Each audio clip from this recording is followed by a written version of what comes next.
Okay. All right. So, hopefully, let me move this closer, actually. So, hopefully, you can hear me okay. Hopefully, everything's running smoothly. It looks like it is. I think everything should be good. If it's not, we'll find out once this stream is done. But, yeah, so want to say welcome to the video if you're watching this. Most likely, if you're watching this video, it is after it's gone live. I'm doing this live currently, but you're probably watching this. You're watching the recorded version, most likely. Reason is partially because I'm just trying this out. I'm kind of testing things out to see how this goes. I made another video, like a test video yesterday, but essentially what I want to do with these videos is do some of these online coaching sessions where I can kind of help you guys who are watching and interact with you, kind of give a course or give an entire lesson while you're interacting with me, and also be able to address questions or kind of just help out within the, I guess, 30 minutes or an hour, however long we choose to do these. So that's kind of the objective of this. That old ways I was creating content was, whoops. Hopefully everything's still going solid. I think it is. But yeah, the old ways I was making content is all fine, but I don't think it's as beneficial to you guys, and a lot of you guys who are subscribed to this channel don't seem to interact with it very much, which means that either it's not very valuable because you're not clicking on it and you're not watching it, or you're not clicking the like button or commenting, or YouTube's just not pushing it.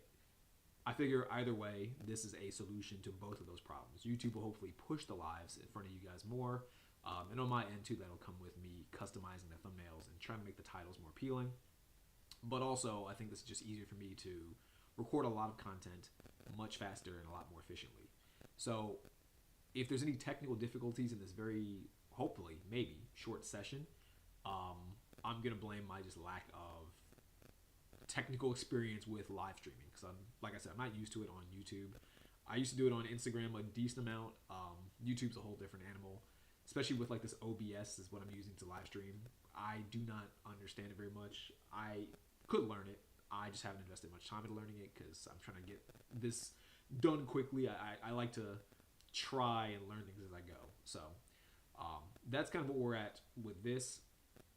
I want to do like a mini course today, or a mini lesson, something that was just going to top of my head. It was a video that I had planned to do a long format, more so lecture type video about, but I figure I might still do that as well, but I figure, why not try to do this live?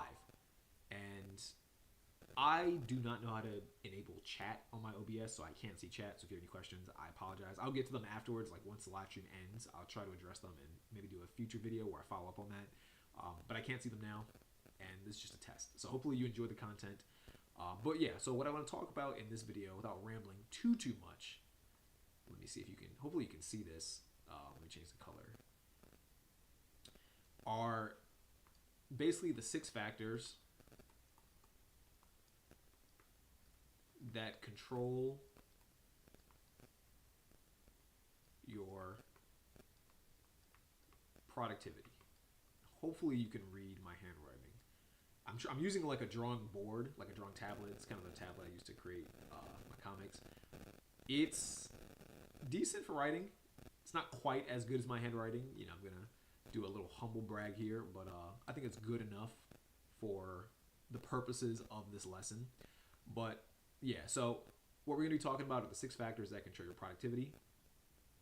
And basically, these are 6 things that you'll experience frequently that if you don't manage it correctly, if they are left unchecked, they will cut into how much you'll get done throughout the day. Quick side note, I want to do a video in the very near future where I break down like what productivity is, because I truly don't think many people understand what productivity truly is. People have an idea of what productivity is, and it's the idea that gets tossed around a lot. Simply just doing more things, but that's not really what productivity is. So I want to do a whole video where I break that down. In short, if I just want to summarize it for the sake of this video so we understand what I'm hoping to accomplish with these 6 factors, productivity is you doing less in order to get more done. It's you getting to the end result as quickly and as efficiently as possible. Does that make sense?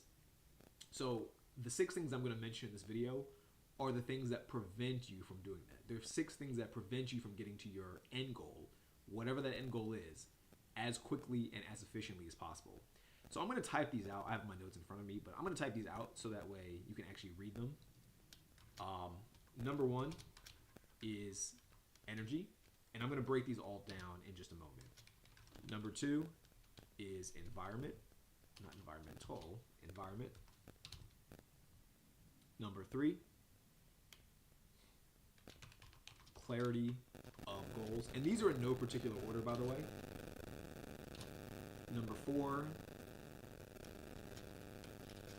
task switching.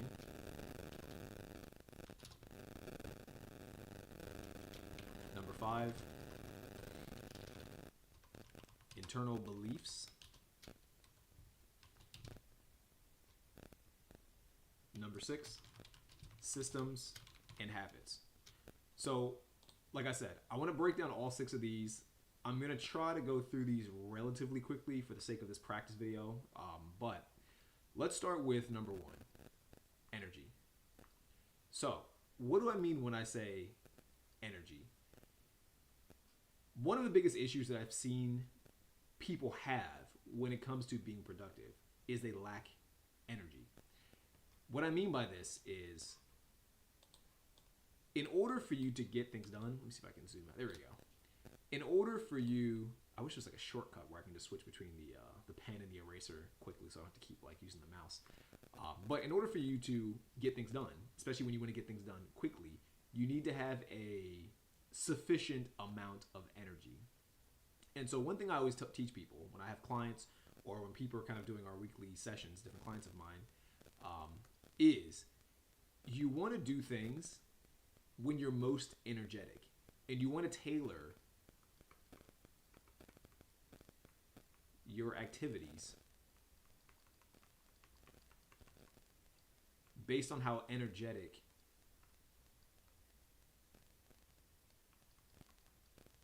you are. So what do I mean by this? I usually call this finding your prime time. Now, what do I mean by this, finding your prime time? Whatever your goal is, there are going to be micro steps. Or if you have multiple goals, there are going to be micro steps for you to accomplish that goal or those goals. You need to find the times when you're most willing to do those micro steps. Does that make sense? And I'll give a quick example, just kind of illustrate this point, even though my legs are stuck by this cord.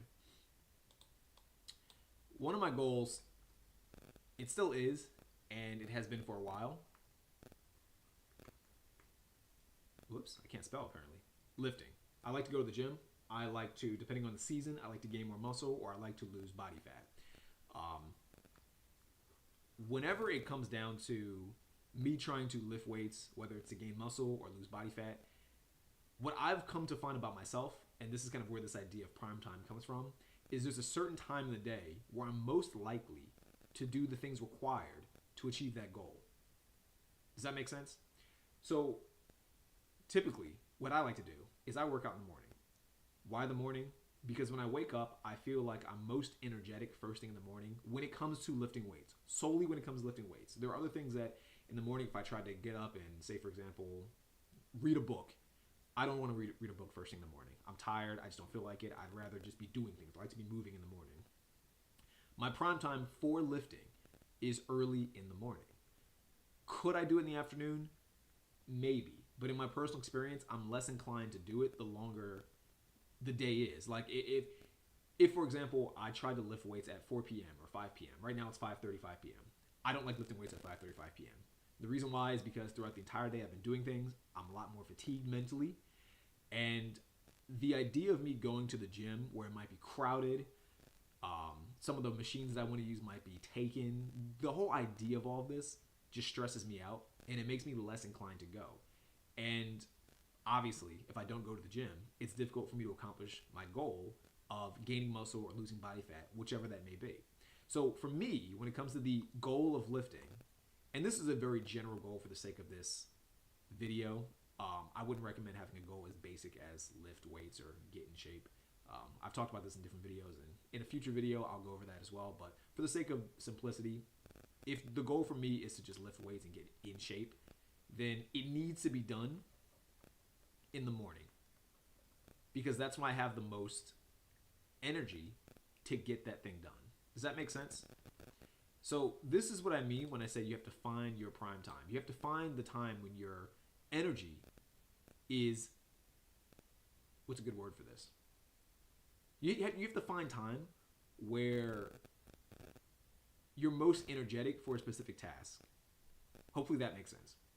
For some people, for example, if your goal is to do, if you're a business person and your goal is to do sales calls, maybe for you, first thing in the morning might be the best time to do your sales calls. Maybe it's the time when you're most likely to get the sales calls done. And perhaps throughout the day, if you wait too long, you won't do them. If that's the case, schedule your day around doing those sales calls when you're most energetic. What I tend to find is a lot of people, when they try to accomplish their goals, they put the most important things in the wrong order. If your goal, for example, is, let's say you have a social goal, you want to meet more friends. Maybe your goal is to go out and grab coffee with people. If you're someone who likes to go out at night and go to the bars, and that's when you're most energetic and that's when you're most sociable, tailor your goal around that. Make the goal to go out at night. Make the goal to meet up with people at night. If you're someone who does not like to go out at night, maybe you like to just meet up with people in the morning, you're more extroverted earlier in the day, and as the day goes on, you're more introverted, tailor your goal accordingly. Make the goal to meet up with people earlier in the day. Hopefully that makes sense. Whatever it is, a lot of people mismanage their energy. The energy needs to correlate to whatever micro task you're doing. And that's one of the big things I see screw people over when it comes to their productivity. They do things in incorrect orders. So that's kind of the first thing, energy. Second thing, environment. Your environment, sorry, I'm just kind of taking a look at my notes. Your environment will dictate your level of focus. I'll share a quick story about environment. Years ago, I used to be a real estate agent. I'm technically still a real estate agent. I'm more of a consultant these days. I don't do showings. I don't do listings. But on the side, every once in a while, if people ask it of me, I'll do a consultation. When I was an active real estate agent, when I actually did do showings and listings, I would be at the office a lot. Now, the problem with being at the office is that a lot of people, a lot of agents, they like to talk. And sometimes they talk about things that do not lead to you getting deals. They'll talk about like the weather, they'll talk about sports, at least the agents that were around me. No shame to the agents, I'm not shaming them at all, they were great people. But the things they were talking about weren't related to me making more money, which was ultimately the goal, to make more money. And I would continuously go to, my thing is like all over the place. There we go. I would continuously go to the office and I would try to work, and like every 10 minutes, every 15 minutes or so, I would get interrupted by somebody. They wanted to ask me a question, they wanted to use the office, whatever it is, they had something that would interrupt me. And I did sort of an audit of my time, which I recommend you do as well, by the way. I did an audit of my time and eventually came to realize that I was wasting time by being at the office, which at this point in my life was kind of counterintuitive. You would think that being at the office more would lead to you being more successful. That was what I was told. You need to show up to the office every single day, 7 days a week, 6 days a week, 5 days a week, whatever, to be successful, at least in real estate. And I found that that was not the case. The more I was at the office, the less successful I was becoming because I wasn't getting anything done. I was distracted. And it was a combination of that. Also, other factors. If people are around, I don't like doing sales calls. It just makes me uncomfortable. A bunch of factors. But the point that I'm making is that the environment prevented me from getting things done, which obviously is not what you want to do. It breaks the whole idea of being productive. Remember I told you earlier that a big part of being productive, really the main thing when it comes to being productive, is making sure that you're getting whatever you can done as quickly and as efficiently as possible in order to reach your goals. So my environment was not allowing me to do this. Now, how did I fix this? I just ended up working somewhere else. I would work at Starbucks. In Starbucks, I felt like, for whatever reason, I could literally sit there for like hours. Starbucks is weird because it'll get like really cold. But until it got too cold for me, I could sit there at Starbucks for hours and just write or do whatever I needed to do that day, completely focused. And that was perfect for me. If I needed to make phone calls, I can always go outside and just make phone calls. It was great for me. So that was kind of the strategy I implemented. And it was around that time I kind of realized the environment you have will dictate how productive you are. Some of you are not productive because you're just in bad environments. It's similar to when you're in college. Perhaps you've experienced this. You might be in college and perhaps you had a group project and you're around your friends and the idea is, oh, we're going to take like 4 or 5 hours and just hammer home this group project. And after 4 or 5 hours, you look back at how much you've accomplished and you've done nothing. And it's like, whoa, what happened? Where did the time go? What did I spend my time on? You spent your time talking to your friends, not because they're bad friends, but because the environment's not good for working.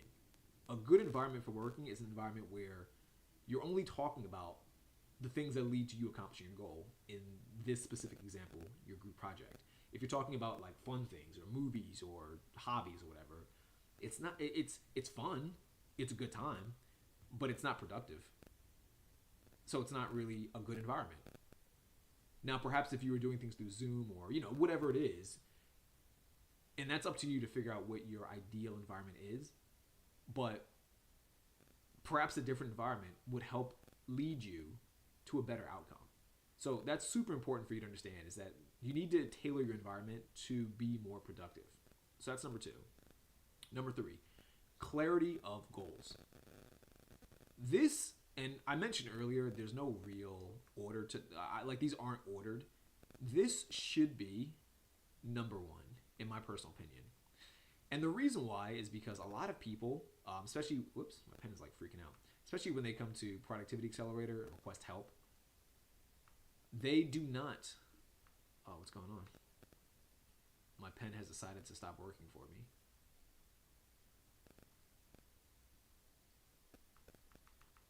Oh, that's weird. I don't know why it's doing that. Doesn't matter. Oh, now it's starting to work. But yeah, a lot of people, they don't have specific goals. I found that to be one of the biggest issues of all time. People don't have specific goals. So of course, if you don't have specific goals, you don't know exactly what you're working on. And if you don't know exactly what you're working on, you can't dissect the goal effectively in order to get done what needs to be done. Does that make sense?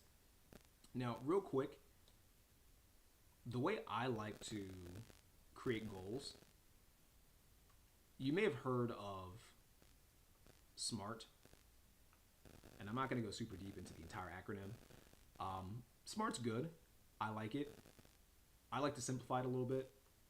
I like to get rid of this, and I like to get rid of this, and just focus on these 3, the S, the M, and the T.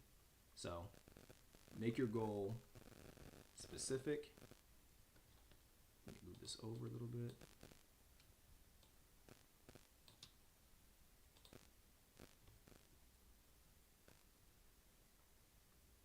Make it measurable, and make it time bound. To me, these are the 3 ingredients to a good goal. If you don't have these 3 things, in my personal opinion, you do not have a goal. Now, what exactly does a goal look like with these 3 things? Let me give you an example of, say for example, a fitness goal, because I feel like fitness is something people can easily kind of understand. And most people, even if you don't have a fitness goal right now, you may have tried to have a fitness goal. So I'll give you a quick example. To me, a good goal, and in this specific example, a fitness goal would be, my pen keeps freaking out. So we're just going to do this.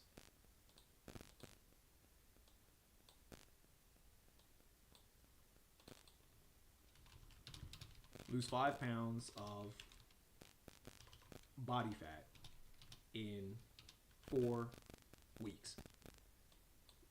To me, this is an example of an actual goal. Now, why do I say this? It's specific.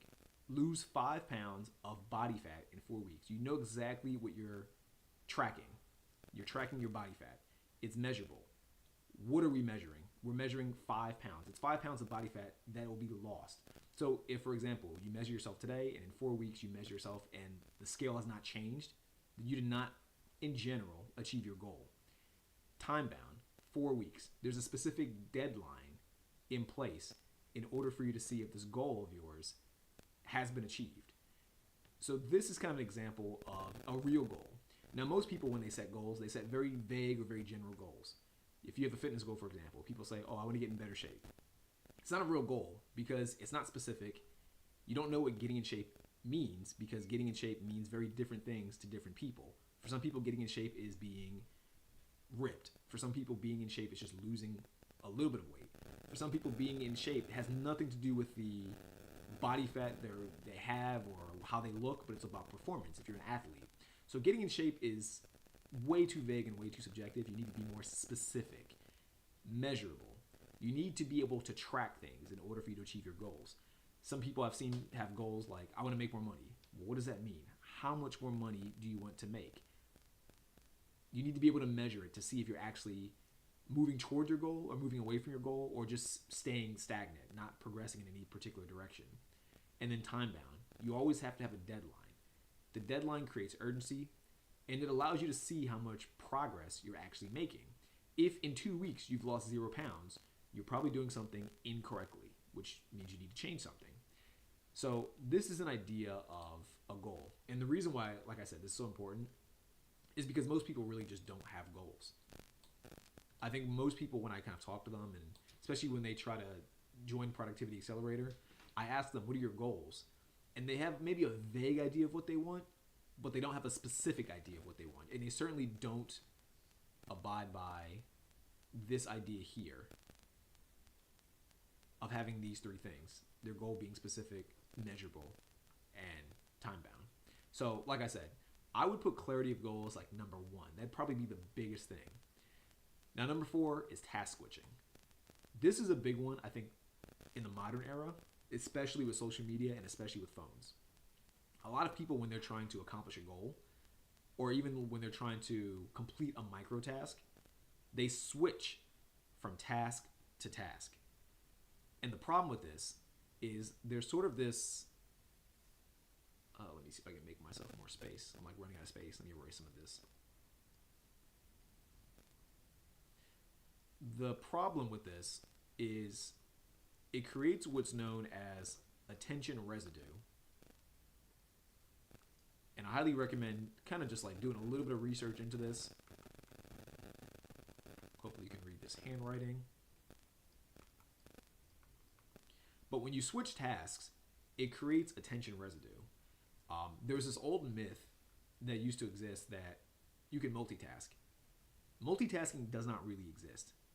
Like, if you look at the actual data when it comes to multitasking, it's not a real thing. Even computers, the idea of multitasking used to come from computers because the idea is that when you have a computer and you have a bunch of different tabs open, you can switch from tab to tab, and that was the computer multitasking.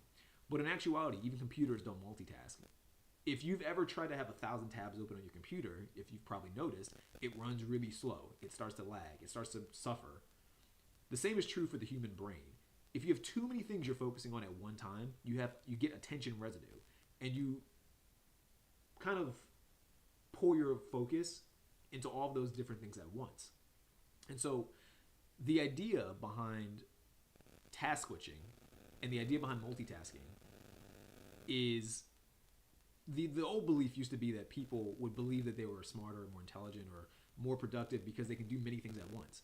When in actuality, when the data was actually scrutinized, they were just switching a lot. They were just task switching, but they weren't really doing objectively more. They just believed they were doing more. It was kind of the illusion of productivity.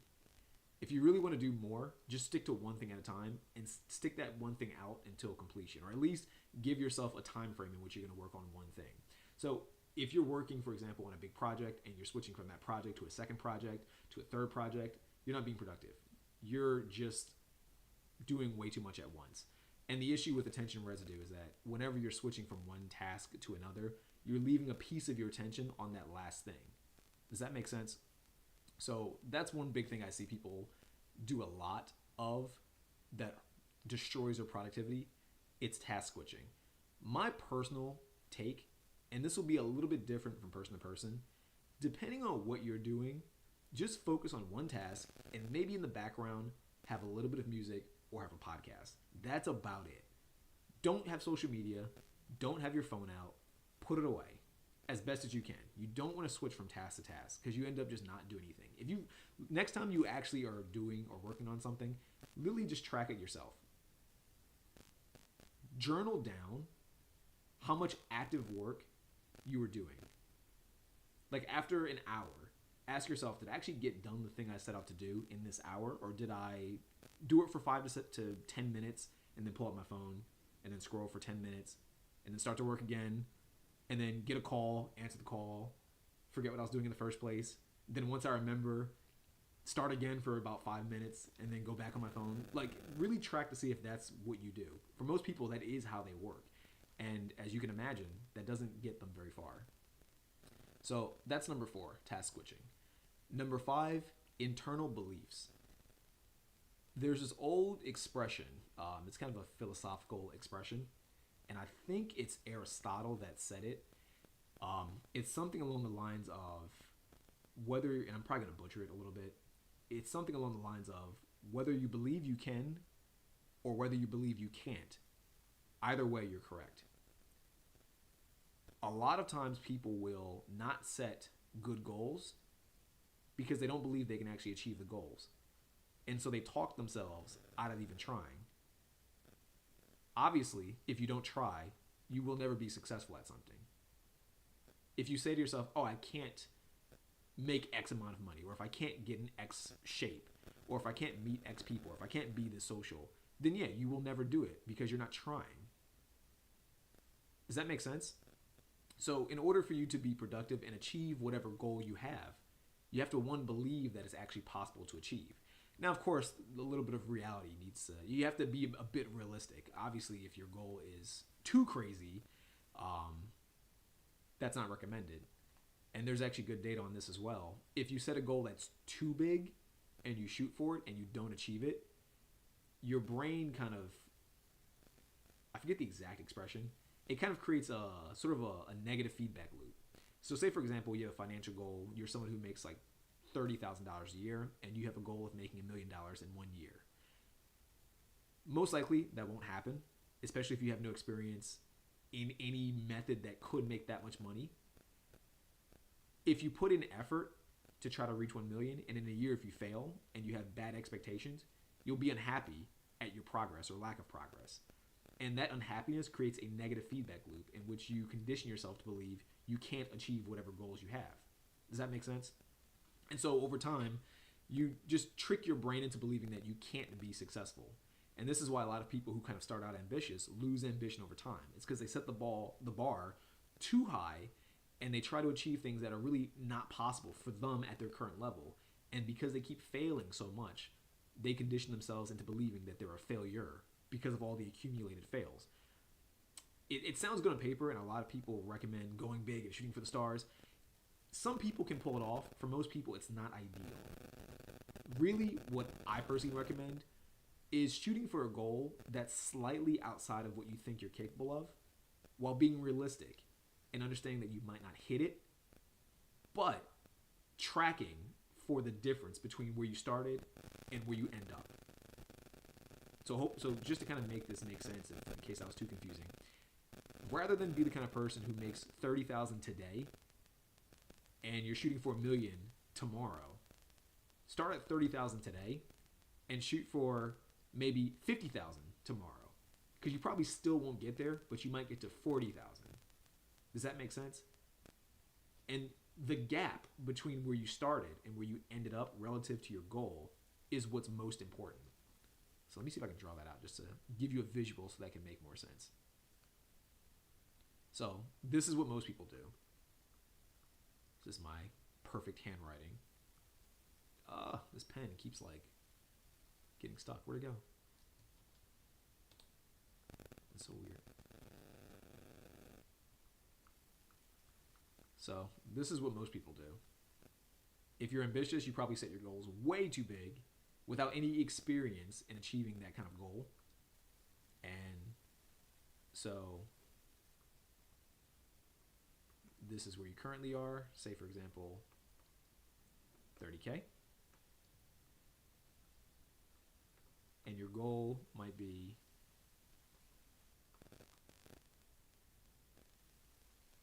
$1 million.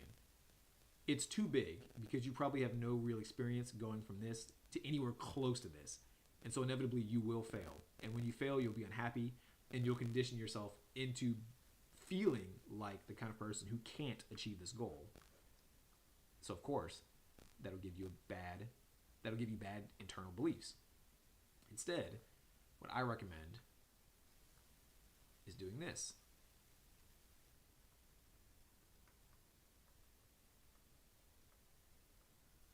I'm running out of space over here.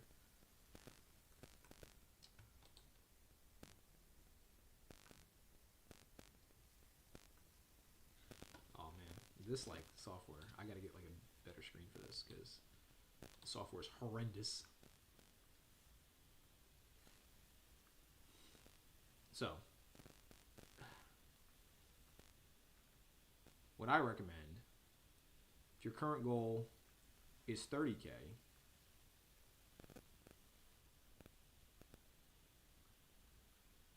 shoot for 50K instead. Because chances are, as you're progressing, you'll end up probably like right here and get to 40K. Now, did you achieve your goal? No. But the good thing is that you made progress here. And now the gap from where you are versus where you want to be is shorter. Like you're a lot closer to where you want to be. And that's productivity. That's what it means to be productive. It's progressing, like I said, towards a specific goal. And of course, once you reach 40K, you can always just up the bar. Maybe now you have some experience. Maybe now you have some good momentum. Next time, make the goal 70K. And chances are you probably won't hit 70K, but what you will do is you will make some progress, make some attempts, and end up here at 60K. And now the fantastic thing is, look at this. 60K is more than your original goal of 50K. So you did eventually accomplish your goal. You didn't hit it when you wanted to initially hit it, but you did eventually hit it. And that's what matters the most. That's how you are actually productive. Does that make sense? So, like I said, don't do things too hard and don't set goals that are way outside of what you're capable of currently, because if you fail, and you probably will fail, you'll set yourself up for, you'll kind of condition yourself into believing that you're a failure, and that'll give you bad internal beliefs. So that's number 5. Now, number 6, ooh, my mouse is like dying on me. There we go. Now, number 6, systems and habits. This, to me, is a bit more, I'm going to call it a little bit more advanced. But the idea behind your systems and habits is that a lot of people have just really bad habits that don't lead them to actually get done the things they want to get done. When I have clients at Productivity Accelerator, I usually give homework assignments. And one of the very first homework assignments, actually, it pretty much is the first homework assignment, and it's the most consistent homework assignment that I'll give you throughout your entire process at Productivity Accelerator, is for you to begin to write in your planner. And the reason why I have people write in their planner is a few different reasons. One reason is so that way they can audit their time, so that way they know where their time's going. The process of you sitting there and actually analyzing where your time is going is monumental. It's literally the equivalent of you analyzing where you're spending your money. Like, if you feel like you're always broke, what do? You budget. Why do you budget? Because you're running out of money too quickly. The same is true of time. If you feel like you're running out of time and you're not getting to the goals that you have, you're spending your time inadequately. You're spending it in ways that don't make sense. You're spending it in ways that aren't valuable. So how do we fix this? You budget your time. You track where your time is going, so that way you can make changes to where your time's going. That's the first thing I have people do. And I tell people, do this. The first week, I don't like push it on them too hard, but over time, the idea is do this every single night. We do this every single night because it creates a habit. And the real key to this is after about a month of doing this, assuming you're not changing goals too rapidly, which I do not recommend. I don't recommend changing your goals too much. Like if you're trying to reach, say for example, this like 50K, you're not going to get it like super quickly. Um, so don't like change your goals like every week. Like get close to the goal first. Like set quarterly goals, for example, and see where you're at after a quarter. But the whole idea behind this is as you're trying to, I guess, embark on this journey of reaching your goals, you're going to be doing this like every single day. And so after a certain amount of time, if say for example you're writing in your planner, it'll just be a habit. You won't have to write in your planner because the steps, the micro steps required to get from point A to point B, it'll just be a habit. It won't require much brain energy. It won't require much thought. It'll just be the same thing all the time. Quick example. For me personally, one of my goals this year in 2025, this has been a goal of mine since October of last year. So literally it's past a year at this point, was to get better at drawing and to start creating a comic book. So what did I do? I made a habit of drawing at least 10 minutes per day.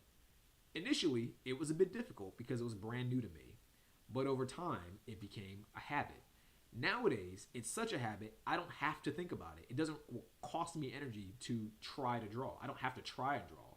If you were to ask my wife, I want to draw half the time. Sometimes I like give up things to draw because it feels like ingrained in my head. The same is true of, for example, working out.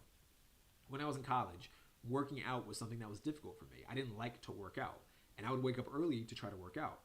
And I challenged myself to do it for at least 30 days straight because my thought process was if I do it for 30 days straight, it'll become a habit.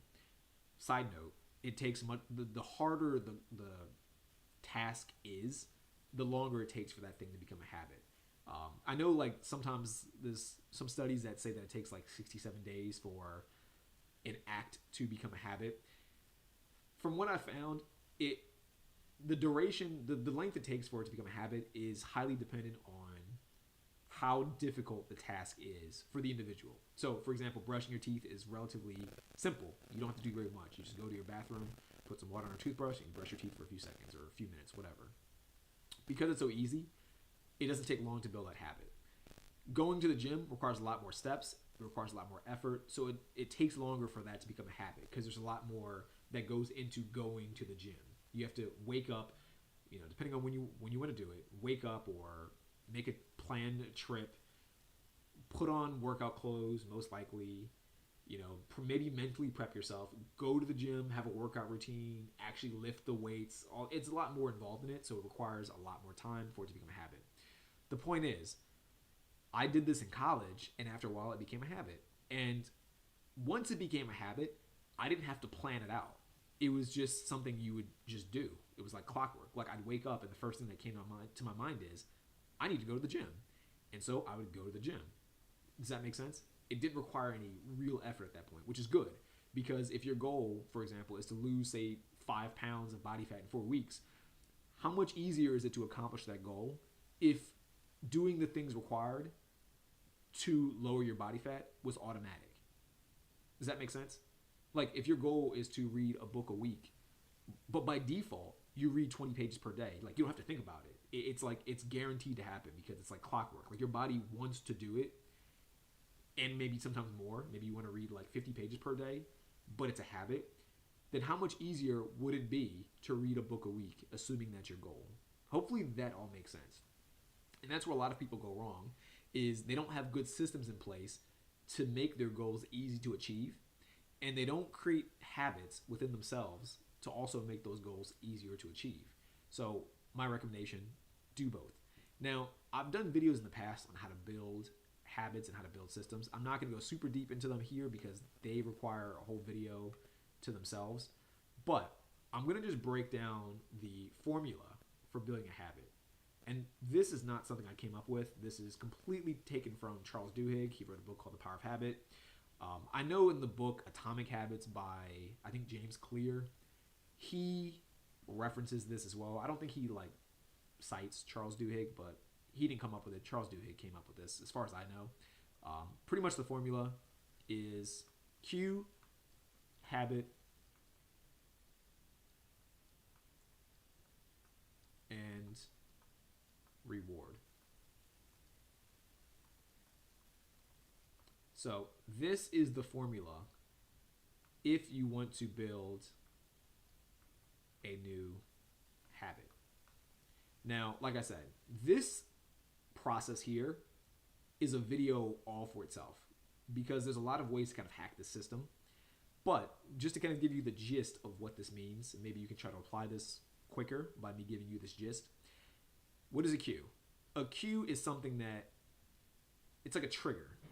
Like, for example, if you want to eat healthy, the cue, or let's say, for example, you have a bad habit. You have a bad habit of maybe eating junk food. That was a bad habit of mine. I used to have a habit of eating McDonald's a lot a couple years ago. So if you have a bad habit of eating, say, for example, junk food like McDonald's, then the cue is what starts it all off. Now, what is the cue? The cue will be different from person to person, and this is something that you need to discover based on the habit and based on the reward. But the cue could be you're hungry. So when you're hungry, you have a bad habit of eating McDonald's, and you eating McDonald's leads to you not being hungry and probably getting like the dopamine boost also from eating.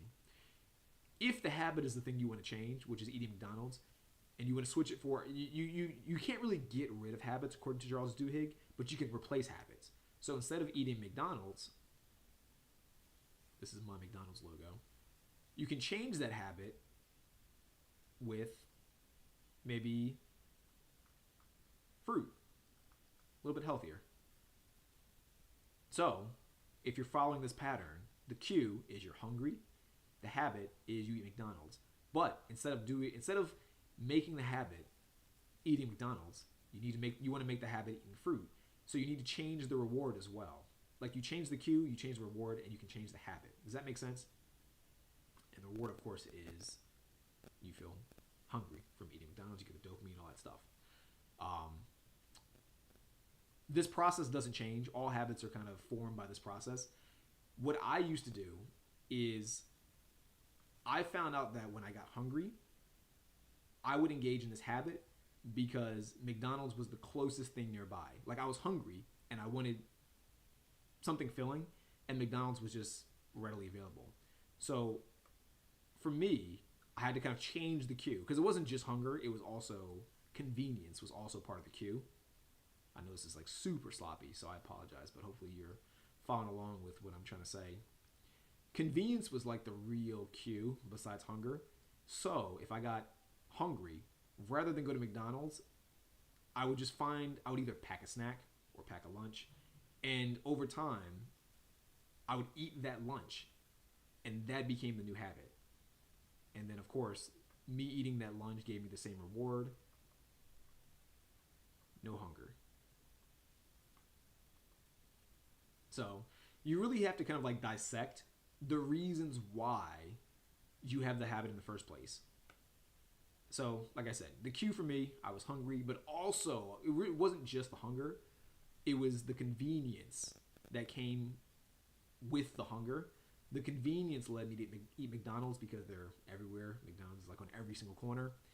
But once I identified that convenience was the reason why I ate McDonald's, I did something that was more convenient for me, which was I just packed my own lunch, or I packed my own food. Or in this case, if you want to eat fruit, bring fruit with you. Bring like a lunchbox and bring fruit. And then when you get hungry, you just eat the fruit instead of eating McDonald's, and then you still get the same reward of no hunger. Does that make sense? Like I said, it's a little bit more complicated and a little bit more involved. I'm really kind of speed running this like process, but hopefully that makes sense to you.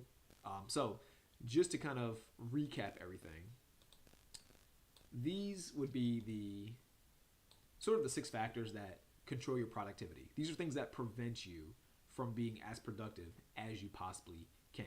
Number 1, energy. You're doing things in an incorrect order. You really got to find your prime time, is what I call it, and it's the time in which the micro tasks that you want to achieve are more easily doable for you. And this is all dependent. This is subjective from person to person. For some people, I use the example of lifting weights. For me personally, I like to lift weights in the morning. If I don't lift weights in the morning, I'm probably not going to lift weights at all that day. I just don't like doing it in the afternoon. I don't have the energy for it. I just don't feel up to it. My prime time for lifting is in the morning. For whatever your personal goals are, or for whatever the things you want to do, whatever they are, you need to find the times when you are most likely to get those things done. That's number one. Environment, you got to be in a place where focusing and being productive is easy, or it is as easy as possible. If you're someone like me who tries to go to the library, but you find it's a little bit too quiet and you get distracted by your own thoughts, don't go to the library. It's not a good environment. If you're someone who likes a busy setting to work, then go to a busy setting. If the reverse is true, if you find that in a busy setting, people talk to you and they distract you, then don't be in that busy setting. Go to a library. Hopefully that makes sense. Number 3, clarity of goals. A lot of people just don't have good goals. That's the reality of it. A lot of people haven't really sat there and defined their goals. And like I mentioned, if you really want to have a good goal, my recommendation, actually I deleted it, SMT. Make sure it's specific, make sure it's measurable, and make sure there's a deadline. Make sure it's timely. That's what the T stands for.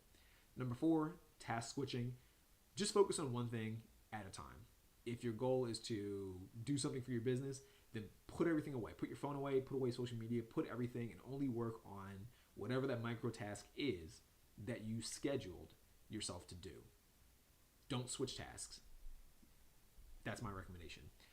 Number 5, internal beliefs. You need to believe that a goal can be accomplished in order for the goal to be accomplished. If you don't think you can do it, then you won't put in the effort to do it, which means you'll never get it done, which will it'll kind of create that negative feedback loop. And a part of this is also, don't shoot too big too quickly.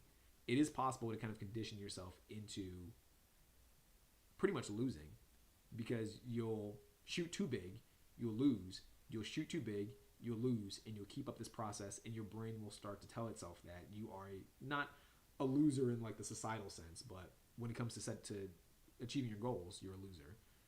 You don't want to do that. You want to condition yourself to believe you're a winner. Number 6, and the final step, or the final thing to keep in mind, is your systems and habits. A lot of people just have really bad habits, and it's easier to achieve a goal when your habits make achieving that goal almost impossible. Or when your habits